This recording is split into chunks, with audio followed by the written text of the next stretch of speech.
Hi everyone. आज मैं एक वीडियो बना रही हूँ रिगार्डिंग सारांश सीरीज़ जो कि आईसीएआई ने रिलीज़ करी है, जिसमें वो शॉर्ट नोट्स फ्लो चार्ट के थ्रू बताता है चीज़ों को। तो अभी मैं कवर कर रही हूँ residential status and scope of income सारांश का डायरेक्ट टैक्स से। तो स्टार्ट करते हैं without wasting much of time. As you can see on the screen, there is a flow chart in which they are explaining the residential status of an individual. तो individual का residential status उन्होंने explain किया है। तो basically हमको resident non resident में इसलिए divide करना होता है बिकॉज रेसिडेंट का टैक्सेशन अलग होता है, नॉन रेसिडेंट का टैक्सेशन अलग होता है। इट मीन्स कि कुछ इनकम्स होती हैं जो रेसिडेंट में इंक्लूड होती हैं फॉर पर्पज़ ऑफ टैक्सेशन, कुछ इनकम होती है वो नहीं इंक्लूड होती हैं। तो इस वजह से इसका क्लासिफिकेशन होता है। अब रेसिडेंट में भी दो टाइप के रेसिडेंट होते हैं, resident and ordinarily resident and resident but not ordinarily resident. जो स्कोप ऑफ इनकम होता है वो इन सबका अलग होता है, इसलिए हमको इसको क्लासिफाई करना होता है। तो सबसे पहले स्टार्ट करते हैं इंडिविजुअल से। सबसे पहले हम देखेंगे रेसिडेंट है या नहीं।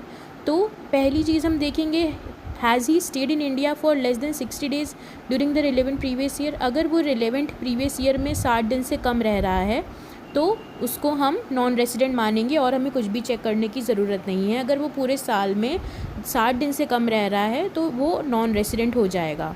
अगर वो 60 दिन से ज़्यादा रह रहा है तो हमको दोबारा चेक करने की ज़रूरत है कि has he state for greater then 182 days in the relevant previous year.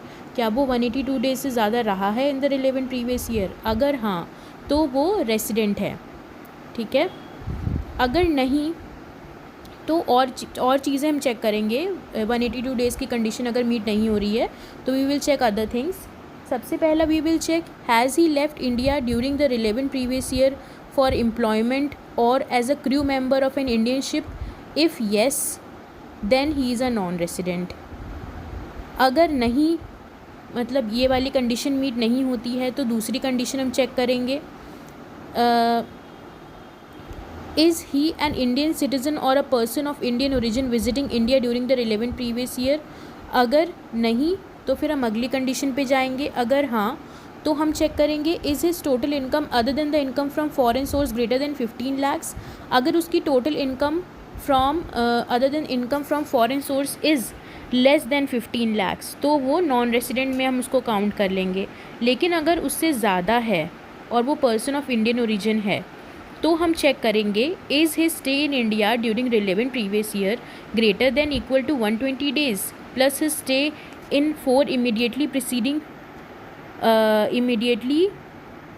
Preceding previous year is greater than equal to 365 days.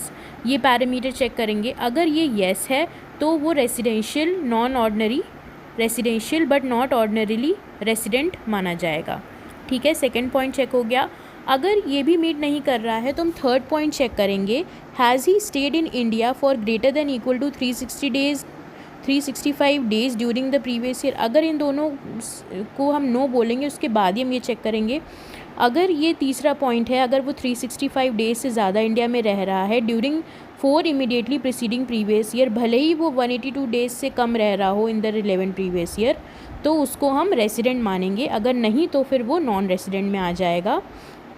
अब आगे चलते हैं। अगर वो रेसिडेंट है तब हम कैसे क्लासीफाई करेंगे वो रेसिडेंट ऑर्डिनरी रेसिडेंट है या रेसिडेंट नॉन ऑर्डिनरी रेसिडेंट है। हम देखेंगे is he a non resident in any 9 immediately preceding year out of 10 immediately preceding previous year. अगर वो 9 में if he is non resident in any 9 immediately preceding, कोई भी 9-10 में से अगर वो नॉन रेसिडेंट है तो वो not resident and not ordinary resident बन जाएगा। लेकिन अगर वो नॉन रेसिडेंट नहीं है in any of the 9 preceding years तो हम चेक करेंगे has he stayed in India for less than equal to 729 days during the 7 immediately preceding previous year. क्या वो इंडिया में रहा है for less than 729 days during immediately 7 preceding year.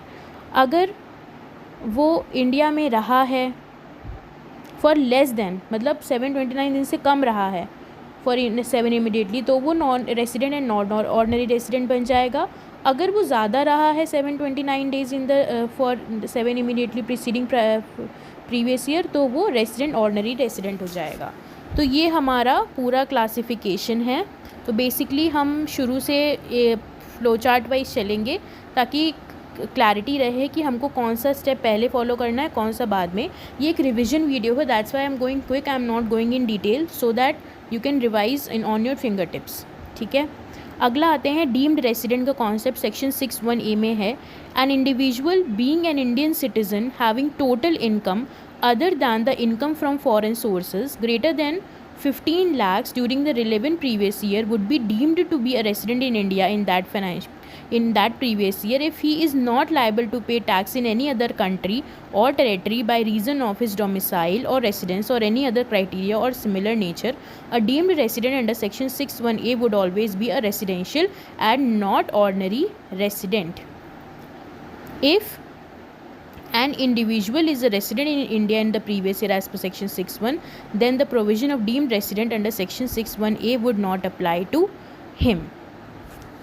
ठीक है, तो अगर कोई ऐसा इंसान है, ऐसा इंडियन सिटीज़न है जिसकी टोटल इनकम 15 लाख से ज़्यादा है during a relevant previous year excluding the foreign sources, तो हम उसको डीम्ड रेसिडेंट मानेंगे in the previous year, provided कि वो किसी और कंट्री में टैक्स नहीं दे रहा हो, और उसको हम हमेशा resident and not ordinary resident मानेंगे। लेकिन if an individual is a resident in India in the previous year, तो उस पर जो डीम्ड रेसिडेंट के प्रोविजंस एप्लीकेबल नहीं होंगे। ठीक है, आगे चलते हैं। Determination of residential status of Hindu undivided family HUF firm association of persons AOP body of individuals local authority artificial juridical person company. ठीक है, तो सबसे पहले हम HUF का देखते हैं, Hindu undivided family firm AOP BOI local authority artificial juridical person. इनका सबका एक ही टाइप से होता है। तो इसमें हम चेक करते हैं कंट्रोल एंड मैनेजमेंट फीचर। इसके बारे में आपको डिटेल में बुक में मिल जाएगा पूरा कंट्रोल एंड मैनेजमेंट क्या होता है। अभी हम शॉर्ट में कर रहे हैं तो ठीक, इसको ऐसे करते हैं। कंट्रोल एंड मैनेजमेंट हम देखेंगे, control and management is it Holi और पार्टली इन इंडिया, क्या वो होली और पार्टली इंडिया में ही है कंट्रोल एंड मैनेजमेंट? अगर येस तो वो रेसिडेंट है, अगर नो तो वो नॉन रेसिडेंट है। ठीक है, अब रेसिडेंट हमने एक बार तय कर लिया कि वो रेसिडेंट है। अब रेसिडेंट HUF हो गया।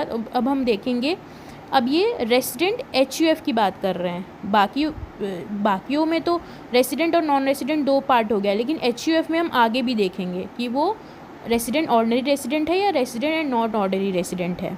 तो उसके केस में हम देखेंगे, इज़ द कर्ता non resident in any 9 preceding previous year out of 10 preceding previous year. अगर कर्ता किसी भी 9 प्रीवियस ईयर में प्रीसीडिंग प्रीवियस ईयर में नॉन रेसिडेंट था out of 10 preceding previous year, तो HUF is residential and non ordinary resident. अगर नहीं, इज़ द कर्ता stay in India less than equal to 729 days during the 7 preceding previous year. अगर less than है तो फिर ये HUF is a resident and non ordinary resident. अगर greater than है तो फिर HUF is a resident and ordinary resident. I hope HUF का पार्ट क्लियर है। अब आगे आ जाते हैं कंपनी के पार्ट पे। कंपनी में देखेंगे, is it an Indian company, क्या वो इंडियन कंपनी है? अगर वो इंडियन कंपनी है तो हमें कुछ नहीं देखना, it is a resident.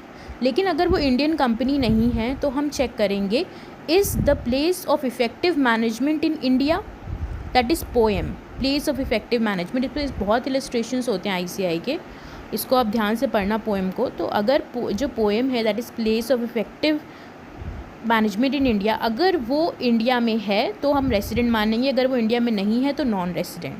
Poem क्या होता है, इसमें उन्होंने शॉर्ट में दिया है, place of effective management that is place where key management and commercial decisions necessary for conduct of the business of an entity as a whole are in substance made. Determination of poem is discussed in the booklet later on the topic non-resident taxation. It's a big topic.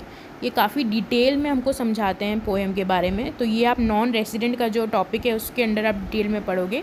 अभी आप सिर्फ determine कर लो, अगर वो poem criteria meet होता है तो वो रेसिडेंट है, अदरवाइज़ वो नहीं है।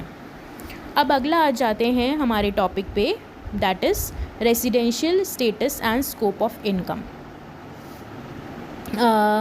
This I'll be discussing separately in another video because I don't want this video to be long. Thank you so much.